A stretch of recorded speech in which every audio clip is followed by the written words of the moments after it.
So I'm making those turkey burgers, the sun-dried tomato, basil, and feta. And I figured I'd do them live with you guys because you guys are like, it's easier when you're seeing me kind of put things together. It makes the recipe seem easier. So here I am. So I've kind of pre-done the ingredients, but I'm going to show you some of the ones that I haven't pre-done so you can kind of see, like sun-dried tomatoes. I really like getting ones in olive oil. I think it adds a little bit of like moisture and depth.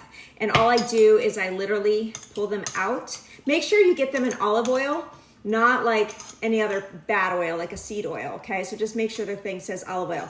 So this one's small, but basically you pull them out. These ones, I pulled out the bigger ones, as you can see. So I pull them out like that. So they still have some oil on them, but I'm not like pouring them out with oil, if that makes sense. And then, you know, basically I'm gonna slice these really tiny, and then it'll be 1/3 of a cup of that. So I'll be back. Okay, so let's go over what I got. So here's the sun-dried tomatoes. I cut them up small, so it's 1/3 of a cup. I'm gonna put that in. I just get a stainless steel bowl like this. I have 1/4 of a cup of basil. So basically I, you know, chiffonade and then chop up the basil, and then I measure it after. And then I have 1/4 cup of the green onion. So again, I slice that up, measure 1/4 of a cup, that's what I do. And then I have 2 tablespoons of fresh oregano and 2 cloves minced garlic. And again, I pulled off the fresh oregano and chopped it up and then measured out the 2 tablespoons. So I just want to make that clear because sometimes it can be confusing, right? And then I'm going to do a teaspoon of red pepper flakes. You can do what you like. We kind of like a little bit of a spice. And then I'm going to do a teaspoon of Celtic sea salt. I love this brand. This is the fine. I'm using the fine for this. And then a teaspoon of freshly ground pepper. Okay, now comes the crumbled feta. So I love this feta. It's organic, sheep and goat's milk cheese. Feta doesn't seem to bother me. Some of that if you do have issues with dairy, just test it on yourself. So a lot of times you can tolerate sheep's and goat milk and Parmesan, those kind of things that you can tolerate. And I can tolerate butter in small amounts. So anyway, we're all bio-individual, but like I can't do cow's milk or whey. So I get the blocks of this feta and I just break it up and then measure out my cup, if that makes sense.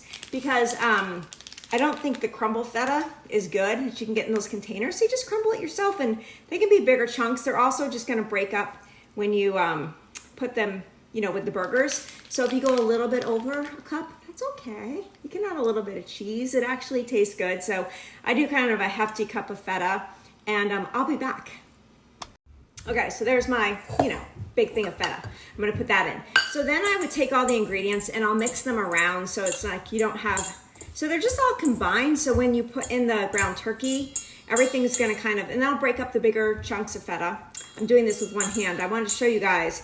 So this is great. If you can get ground turkey at your store that's packaged, this is Mary's Organic Free Range ground turkey, and this is 93% lean and 7% fat. So I use this, and what's great is like, you know, if you like, you don't have to get ground turkey and use it the same night, which I love about it. So I like getting these and keeping them in the fridge because we do a lot with turkey. So like, I just always have something available if I'm like last minute recipe I want to make. So there you go. I'll be back. I'll show you as I make one.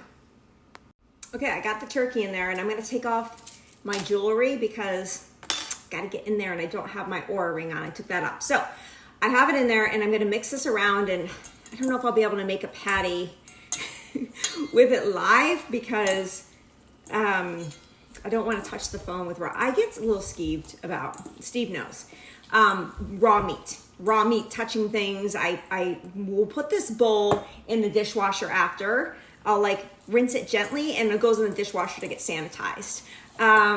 It's just my thing, you know. I went to, you know, culinary school, natural chef school, and we kind of learned a little bit about, we took the Serve Safe and all the raw chicken and the cross-contamination, all that kind of stuff. If anyone has any questions, let me know.